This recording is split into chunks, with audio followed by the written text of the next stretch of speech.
Okay, now I get how this works. I thought nobody was there and that I was by myself.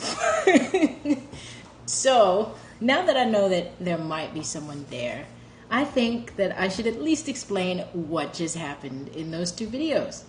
So, I'm a bit worried about cameras, so I'm broadcasting to get over my fear of interacting with a machine. I love face-to-face tarot readings, and they're where I do best, but I don't tend to like recording things that aren't live, and I don't tend to like cameras, but not when it's Skype. I like Skype. So anyway, what I just did in the other two videos was take 3 different tarot decks and do a face-up spread.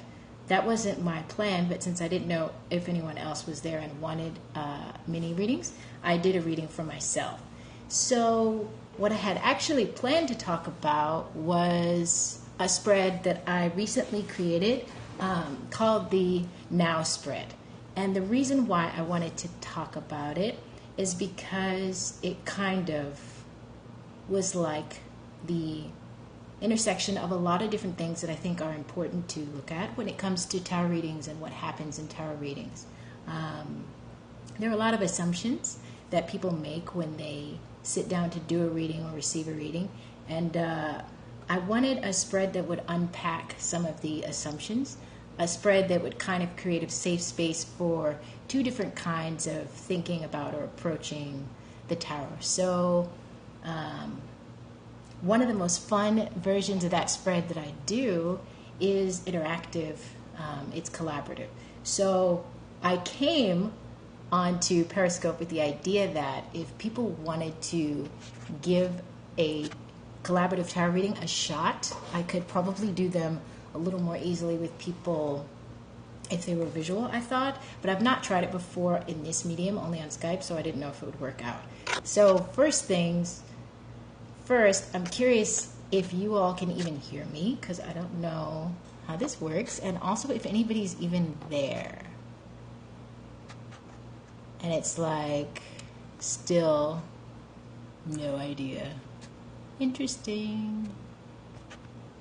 So how the spread looks is there are 6 cards, and the top cards are the normal layout you'll see with a chronological spread, past, present, future, tense. I say chronological because the expectations around time are what people are used to, and the expectation is that time flows in one direction and that things happen chronologically, and their importance is chronological also. So that's the top half.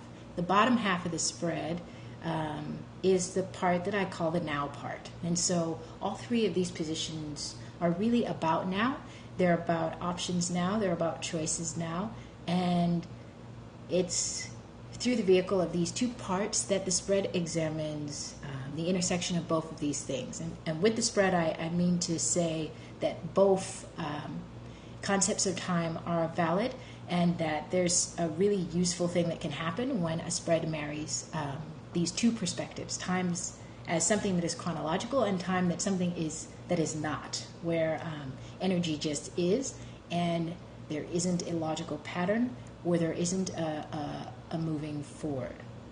So I think that this comes up a lot in face-up tarot spreads for me, the letting go of chronological spread positions. And I keep using that word like everybody knows what it means. When I say face-up tarot, what I mean is the act of consciously selecting tarot cards for a spread.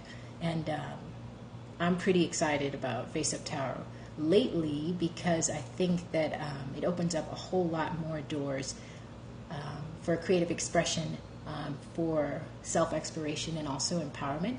And I geek out about it on Literate Tarot at a column I write there, so that's why it's on the top of my mind at all points. I should have known people were watching because as I did my tarot spread, a lot of very nervous cards came up, almost as if to warn me that when I found out how many people in fact were watching, I would probably flip out. So yeah, I should have saw that coming. So, yeah, I'm struggling to see how you can interact with people here. Still don't get that part. Oh well. If nothing else, I've at least explained what I did in the other two videos. And that's 3 different tarot decks, face-up card pull. I also randomly undid a crystal grid that I had been working on since the last new moon. And so that's what I did in those 2 videos. And I might even do something like that again, just because I really actually am afraid of cameras. And it might be in the future that the best that I can do is to show up and hold space with myself thinking, oh God, people might be watching. So my name's Siobhan, and I write at SiobhansMirror and also littleredtarot.com. And yeah, so hopefully this will go better next time.